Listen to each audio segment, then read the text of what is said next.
Welcome to the deep dive. Today, we're tackling a giant, Mount Everest. Earth's highest mountain. And we've been looking at this incredibly detailed online resource just packed with information. Yeah, a proper deep dive into, well, pretty much everything about it. So our mission really is to pull out the most fascinating bits, the surprising facts, the key takeaways from that source. We want to give you a much richer picture of Everest, something that goes, way beyond just its height. Exactly. And let's jump right in with something that, honestly, it just flips how you think about a mountain. You picture rock, ice, altitude. Right. But the actual rocks, right, the very summit, they contain fossils of ancient sea creatures. It's pretty incredible, isn't it? We're talking microscopic fragments, things like crinoids, trilobites, embedded right in the summit limestone. It's solid proof that those rocks, they were formed, what, on the seabed millions of years ago? Exactly. An ancient, shallow ocean floor now pushed almost 9 kilometers up into the sky. It's just mind-bending geology. And here's another twist right off the bat. The name, Everest. Ah, yes. It wasn't the original name. And the man it was named for, Sir George Everest, he actually didn't want it named after him. That's a great place to dig in because, long before the British surveys, local people had their own names full of reverence. Right. So in the Pali, it's Sagarmatha.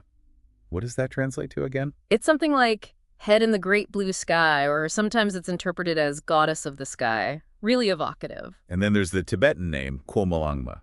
Which means Holy Mother. You can hear the spiritual significance in both, can't you? Definitely. The name Mount Everest came much, much later. Proposed 1856 by the British Surveyor General Andrew Waugh. That's the one. He wanted to honor his predecessor, Sir George Everest. But here's the kicker from the source material.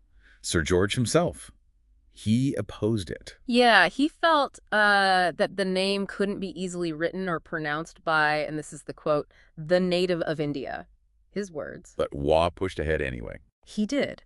And the Royal Geographical Society made Mount Everest official in 1865, despite Sir George's objections. So the world's most famous mountain, named after someone who basically said, please don't. A little historical irony there. And of course, before that, during the survey work, it was just known as Peak XV. That was its designation. And there was that brief mix-up too, right, with Gary Shankar. Oh, right. Yeah, for a short time in the late 19th century, some European mapmakers mistakenly labeled Shankar as Everest. But Shankar's a totally separate peak, about, 50 kilometers away? That whole naming story is so tied up with the incredible effort to actually measure the thing. The Great Trigonometrical Survey of India started way back in 1802. It was a monumental task. I mean, the challenges they faced, you've got torrential monsoon rains, malaria was rampant, some of the surveyors died from it. And the big one, Nepal and Tibet were closed off to foreigners. Exactly. So they couldn't just march up to the base and take measurements. They had to do it all, using trigonometry, making observations from hundreds of kilometers away. Down in the Terai region, south of Nepal, trying to measure something 230 kilometers distant. With the instruments they had back then, just imagine, it was Andrew Scott Waugh who first suspected Peak XV might be taller than Kanchenjunga, which everyone thought was the highest. That was around 1847. But the crucial calculation came a bit later, 1852. Yes, from Radhanath Sikdar, an Indian mathematician and surveyor working back at the headquarters. He processed the observation data and was the first to realize, hang on, this Peak XV looks like it's the highest in the world. But they were super cautious about announcing it. Oh, incredibly cautious. They spent years double-checking everything. Verification was key. So when Waugh finally announced it in 1856, he didn't say it is the highest. He said it was most probably the highest. That's right. And he gave the height as 29,002 feet. 800 to 839.8 meters. And that famous story about the 2 feet. Ah, yes. The calculation apparently came out to exactly 29,000 feet. But they worried it sounded too perfect, like just an estimate. Like they just rounded it off. Precisely. So they deliberately added 2 feet to make it seem more, precise. Even though it wasn't. Adding 2 feet to Everest before anyone even climbed it, that 29,002 figure became legendary, stuck around for ages. It did. But of course, measurements got better. The Survey of India came up with 847.73 meters in the 1950s. Then the Chinese measured 848.13 meters in 1975. And those were measuring the snow on top, right? Not the rock itself. Generally, yes, the snow cap. Then in 1999, an American team used GPS, measured the bedrock height at 800 and 850 meters. Though Nepal didn't officially initially accept that figure right away. And wasn't there a bit of back and forth between China and Nepal in the 2000s about rock height versus snow height? There was. China preferred a rock height around 844 meters, while Nepal used the 848 snow height figure. They eventually agreed in 2010 to basically recognize both measures were valid in their own way. But now we have a new unified official height, announced jointly in 2020. That's the one. 8,848.86 meters, or 29,031.7 feet. Incredibly precise. From adding 2 feet to get 29,002 to getting it down to the centimeter. But the crazy thing is, even that number isn't fixed, is it? The mountain's still changing. Not at all. It's literally still growing. And moving sideways, too. It's all down to plate tectonics. The Indian plate crashing into the Eurasian plate. Exactly. The source mentions estimates like growing about 4 millimeters taller each year and shifting northeast by about 3 to 6 millimeters a year. The Himalayas are still actively being built. Which brings us back to why it's specifically the highest mountain above sea level. That qualifier is key. Absolutely crucial, because if you measure height differently, you get different winners. Like Mauna Kea in Hawaii. If you measure from its base on the ocean floor. It's way taller overall, over 10,200 meters from base to peak, but, most of that is underwater. Only 4,205 meters is above sea level. And Denali in Alaska, measured from its land base. Also has a greater vertical rise from its base than Everest does, somewhere in the 5,300 to 5,900 meter range, base to peak. Its summit is 6,190 meters above sea level. Defining the base gets tricky, though, especially with Everest rising from that high Tibetan plateau. And then there's the really mind-bending one, Chimborazo in Ecuador. Because of the Earth's bulge at the equator. Right. Chimborazo's summit is actually the point on Earth's surface farthest from the planet's center, about 6,384 kilometers from the center versus Everest's 6,382. Even though it's much lower above sea level, only 6,268 meters. So yeah, Everest's title is very specifically highest above sea level. And it's not alone up there. It's part of the Mahale-Urhimal range, surrounded by other huge peaks, Lhotse, Nepsi. Real giants in their own right. Okay, let's circle back to those fossils and the geology. The rocks themselves tell this incredible story. They really do. Geologists break Everest down into 3 main rock layers, or formations, kind of stacked and tilted. You've got the Kwomolungma, the North Col, and the Rongbuk formations. And that top layer, the Kwomolungma formation, above 8,600 meters, that's where the limestone of the fossils is found. That's the key layer. Ordovician, limestone, and dolomite. Finding those microscopic marine fossils, the crinoids, trilobites, ostracods, is definitive proof. Proof that these rocks originated as sediments in a shallow sea. Before the massive tectonic collision lifted them thousands upon thousands of meters into the sky. And there's that really thick bed of thrombolites near the summit, too. 60 meters thick. Yeah, formed by microbial communities in those ancient shallow waters. Just amazing preservation. And below that Kwomolungma layer, you get the yellow band, that's marble and phyllite, and then the lower Rongbuk formation, which is mostly schist and gneiss with some granite intrusions.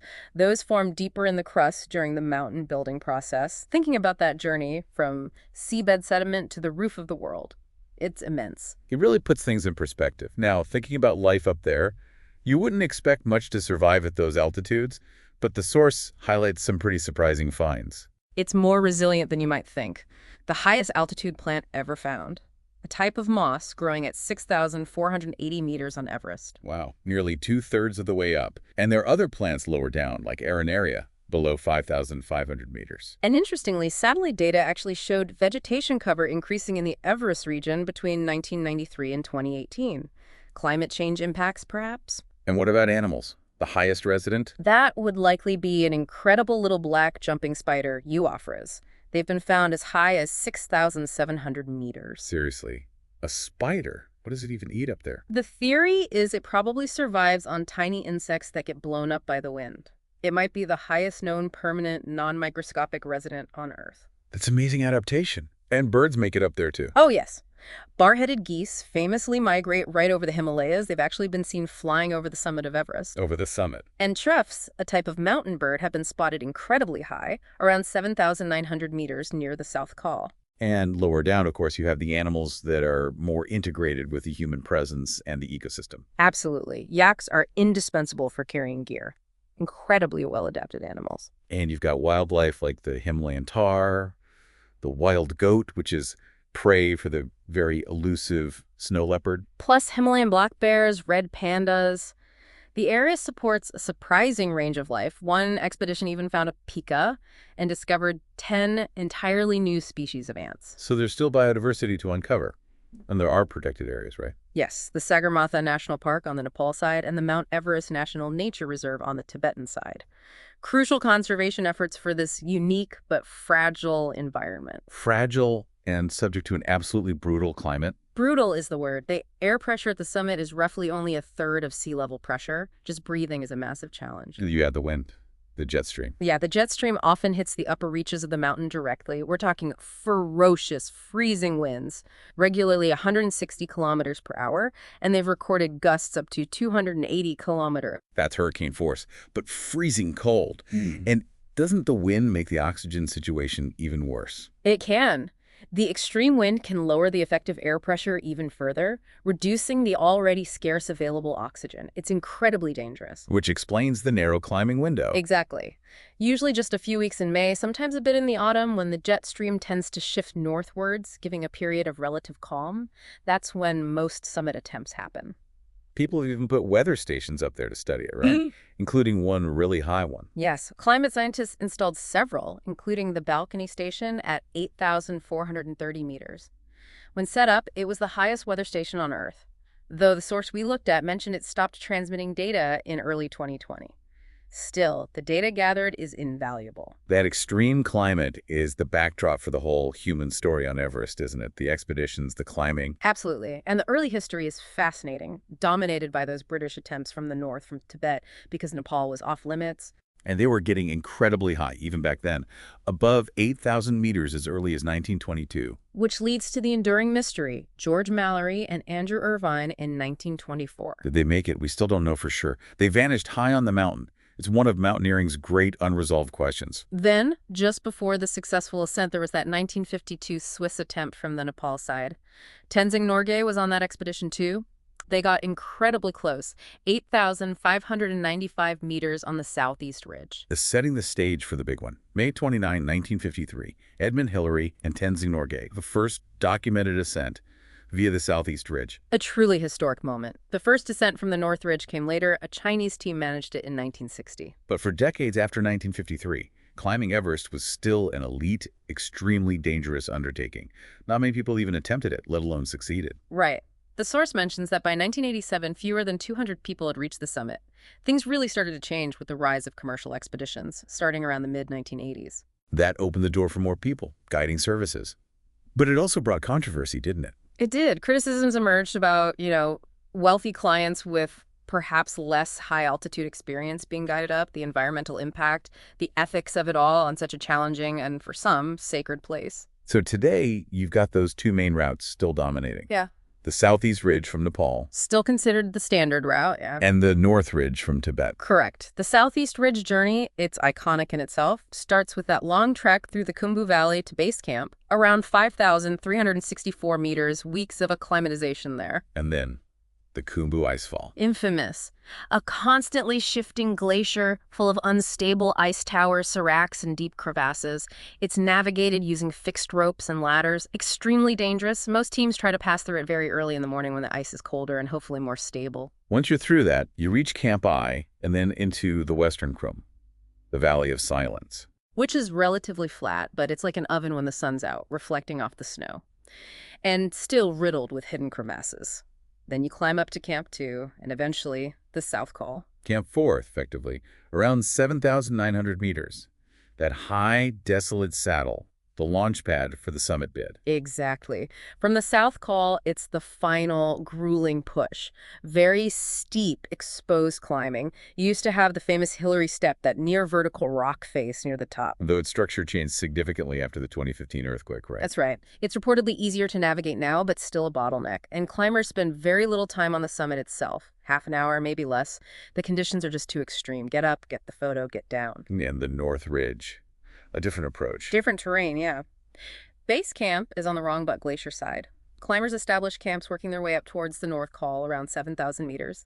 Then they ascend the North Ridge itself, which is rockier, setting higher camps, before making the final summit push across sections of the North Face. And both routes inevitably lead into the death zone, above 8,000 meters. The name says it all, really. The physiological impacts are severe: extremely low oxygen, bitter cold leading to frostbite, high winds, the risk of falls, cerebral or pulmonary edema, and just sheer exhaustion. Survival is on a knife edge. But it's interesting what this source says about when most fatalities happen.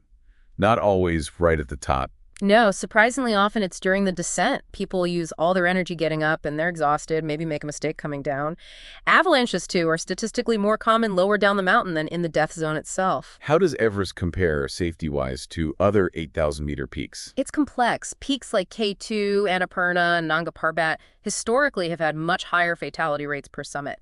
Everest, because so many more people climb it now, especially with commercial support and oxygen, its overall rate has come down compared to the early days. But it varies year by year, route by route. It's still incredibly dangerous. And supplemental oxygen is a huge factor in that. Massive. The vast majority, something like 95% of climbers today, use bottled oxygen above 8,000 meters. It reduces the risks significantly.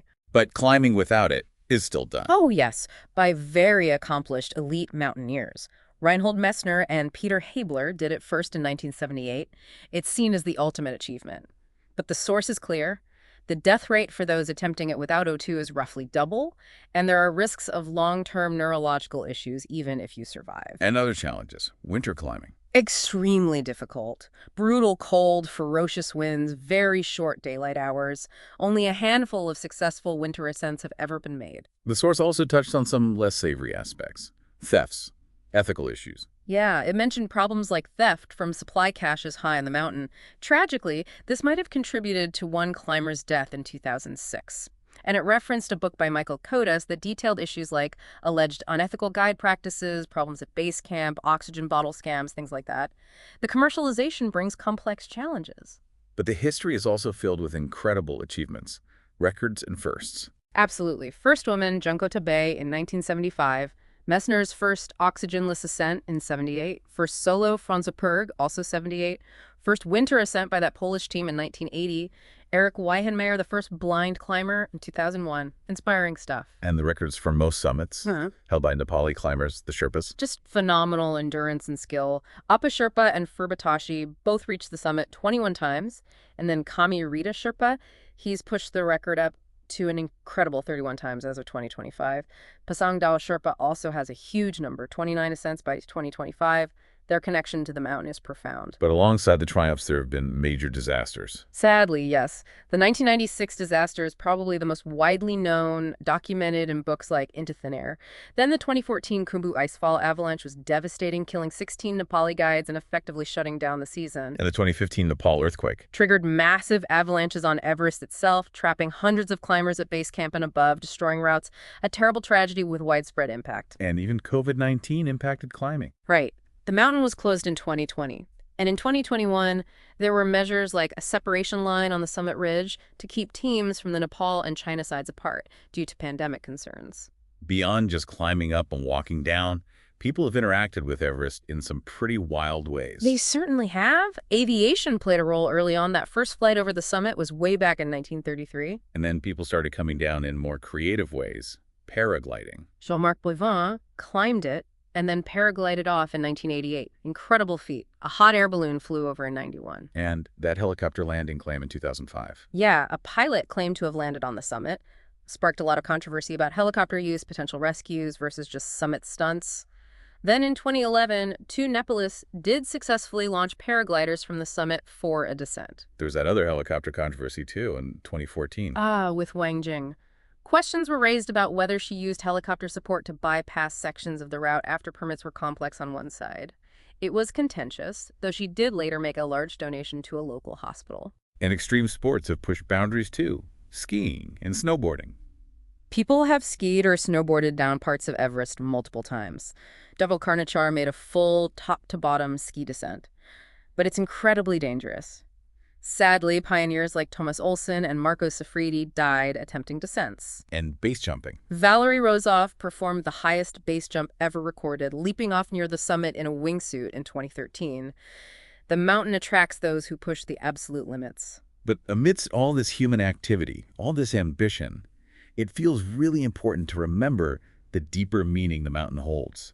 especially for the Sherpa people. Absolutely crucial. For the Sherpa Buddhists, Everest or Kwomolangma isn't just a mountain, it's the sacred home of the goddess Myolengsangma, the goddess of inexhaustible giving. They see it as her palace, her playground. Exactly. And climbers, they're seen as uninvited guests, essentially. There's a profound belief in respecting the mountain's spiritual energy, approaching with reverence, keeping thoughts pure, avoiding anger or conflict on its slopes. A very different perspective from conquest. Very different. Which makes the final point we need to cover even more poignant: the environmental impact. Waste management. Yeah, all those climbers, all those expeditions, they leave a mark, especially with waste. Human waste is a big problem. It is. The source calls it a potential fecal time bomb. Waste left behind, especially at higher camps, doesn't decompose easily in the cold, dry environment. It accumulates, pollutes water sources lower down, and poses health risks. Are there efforts to clean it up? Yes, there are cleanup expeditions, rules about packing out waste, especially from base camp. But the higher camps are incredibly difficult and dangerous to clean thoroughly. It's an ongoing, serious concern managing the garbage footprint of modern climbing. So it's been quite a journey looking through just this one resource Yeah. from seabed fossils at the summit. To the tectonic forces still pushing it higher, The history of measuring it, naming it, the surprising life clinging to its slopes, the brutal climate, the jet stream, the whole saga of human climbing pioneers, tragedies, commercialization, extreme sports, base jumping, skiing. and grounding it all in that deep spiritual significance, contrasted with the very modern challenge of waste. We've really tried to pull out those layers, give you a feel for Everest that's, richer than just the postcard image. Hopefully giving you a sense of its complexity. So maybe a final thought to leave you with, something that kind of ties these threads together. Think about that immense timescale. The rocks at the summit, holding remnants of life from hundreds of millions of years ago, formed in an ocean. An almost unimaginable depth of time. And then contrast that with the last, say, 70 years. Just a blink in geological time. But in that blink, human activity has exploded on the mountain. The climbing, the records, the crowds, and the consequences, like the waste problem, the commercial pressures. So how do we hold those two things together? The mountain's incredibly deep history, its immense geological story, its spiritual weight, and this very recent, intense human desire to climb it, to conquer it, to experience it, leaving an ever larger footprint. Something to think about next time you see that iconic peak.